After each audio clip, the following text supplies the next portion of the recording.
Jadi kawan-kawan, persidangan telah selesai dan kawan-kawan sendiri mendengar keputusan majelis hakim seperti itu, bahwa saya dihukum 6 tahun penjara. Sidang itu tadi, Pak. Itu tadi sidang. Biar selesai. 6 tahun penjara dan berkewajiban mengembalikan uang negara 6.900.000 US dollar. Uangnya dikas negara. Tapi jujur hal itu membuat saya tidak takut gitu loh.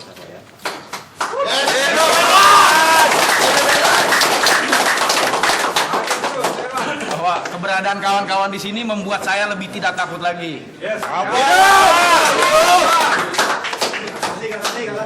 Bahwa semuanya kita lihat sandiwara persidangan telah terjadi dari awal sampai sekarang.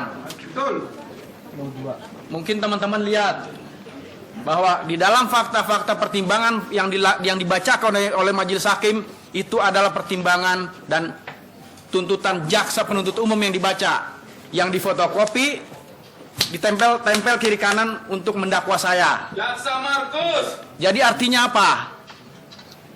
Persidangan ini bohong. Persidangan ini tidak ada. Jadi persidangan ini terjadi tuntutan menjadi dakwaan, menjadi tuntutan, menjadi putusan. Jadi semua fakta-fakta yang terjadi di persidangan itu tidak menjadi pertimbangan.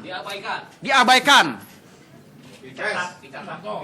Sebagai contoh, saksi yang dianggap dewa sebagai ahli, Edison Effendi, di dalam fakta-fakta persidangan dikatakan bahwa Edison adalah peserta tender, tapi sedikit pun tidak disinggung oleh majelis hakim. Takut. Kenapa? Itu karena tuntutan dari JPU juga.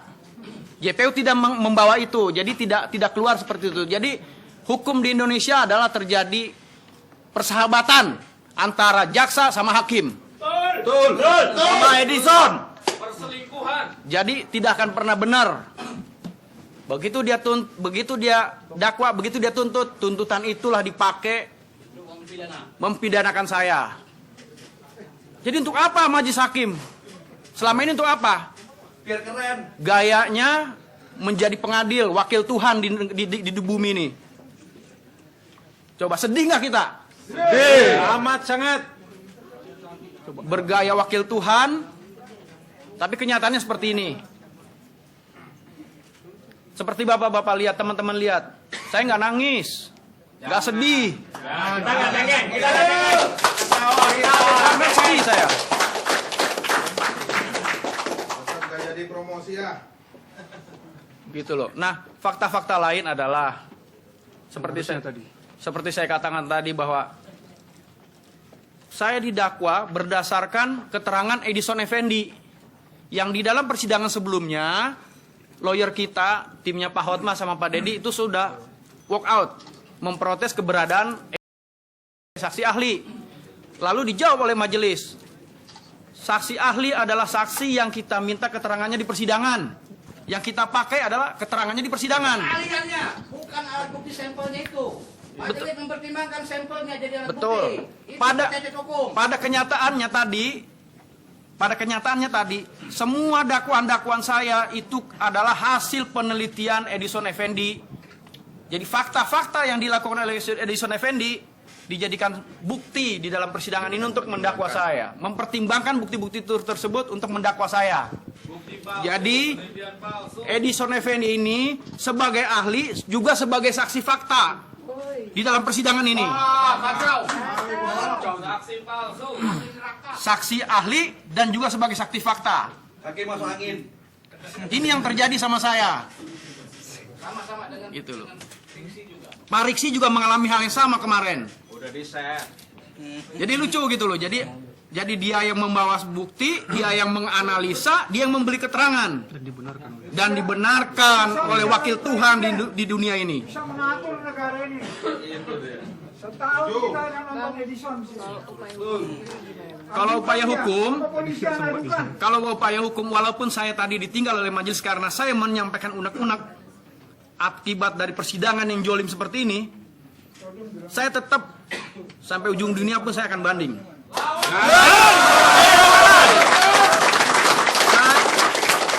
Kantong Edison. Saya akan melawan. Upaya hukum, tim lawyer kita sudah siap untuk melakukan kemana-mana. Nah, sebagai induk saya bekerja Chevron, mereka juga akan melakukan upaya sampai ke pengadilan internasional. Saya, kalau dibilang negara, saya lebih negarawan daripada jaksa. Saya nggak rela negara saya diginiin. Tapi dengan kasus ini, saya rela negara saya dituntut miliaran dolar sama Chevron. Supaya bangkrut negara ini. Boleh. Supaya siapa yang bertanggung jawab nanti? Supaya tahu, maksud saya, kita tuh pakai otak. Bukan pakai dengkul otak itu. Logikanya, kalau negara kita dituntut 500 miliar US dollar sama Chevron, Kita yang bayar itu. gaji siapa yang nggak bayar? Pajak kita. Pajak siapa? Pajak kita. Akibat kasus seperti ini coba dikriminalisasi oleh mereka. Gaji jaksa itu dari pajak kita loh. Benar. Siapa yang bilang? Jaksanya. Komisi kok. Dikriminalisasi kasus ini, Chevron marah.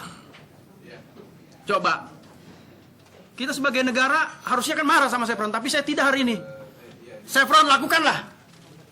Biar negara ini menjadi tahu diri gitu loh. Belum. Indonesia ini tahu diri. Saya kenapa saya katakan gitu? Seharusnya pemimpin-pemimpin di Indonesia ini sekarang matanya tuh melihat. Kenapa kasus ini bisa terjadi? Jangan diam semua. Saya katakan, demi Allah haram seperak pun saya korupsi. Jangan digituin gitu loh. Banding. Tapi coba lihat dampaknya di persidangan seperti ini. Saya cuma minta kawan-kawan kita coba berpikir jernih dan lebih jauh. Apa kita nih jaksa, saya hakim nggak ngelihat ini Chevron siapa? Chevron memegang 40% loh produksi minyak nasional. Kecil ting selesai, nggak gajian itu. Tidak dengan sogokan. Coba maksud saya ya kita berpikir logis lah, jangan semena-mena. Oh saya mau naik pangkat, nggak apa-apa lah saya menjolimi orang. Ini nggak bisa seperti itu hidup nih. Itu namun saya katakan saya sampai saat ini diginiin saya terima dan senang. Artinya saya akan menjadi ikon untuk berjuang untuk keadilan sampai kapanpun.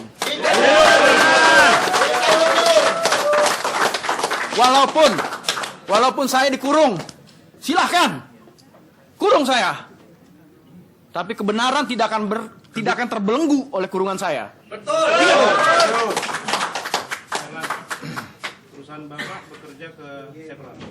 Perusahaan saya, kalau bicara perusahaan saya, ahli bioremediasi paling gede di Indonesia itu saya paling ahli. Enggak, maksud saya perusahaan Bapak Bekerja di Chevron. Oke. Terus selama ini apa yang Bapak kerjakan sudah oke semua. Saya nih dari mungkin ada yang tahu sejarah di sini. Saya dari nol kecil, nggak punya apa-apa di Chevron. Sampai sekarang mungkin di Chevron tahu saya udah mulai dipertimbangkan perusahaan saya di Chevron dari nol itu. Bukan korupsi, membina dengan sistem, membina dengan apa yang disyaratkan oleh Chevron. Saya ikutin semua karena mereka bagus sistemnya. Bukan kayak di pemerintah. Di level di situ saya mulai bekerja, tapi saya dihabisin begini. Gara-gara apa? Cuma sakit hati orang sama saya, sakit hati orang sama Pak Riksi sama saya diginiin. Sebenarnya pekerjaan bioremediasi itu gampang. Saya katakan gampang. Kita tuh sebagai operator bukan sebagai punya teknologi. Mas pun bisa beli alat berat, masukin, selesai itu. Cuma begitu kerjanya kok. Cuma seolah-olah dipersulit oleh keahliannya Edison gitu loh. Oleh otak liciknya Edison, semua seolah-olah jadi sulit. Ahli mesti begini. Yang penting sekarang saya bekerja.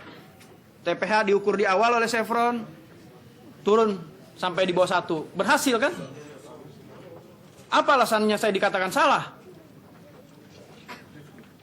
Coba. Apa yang dikatakan salah saya?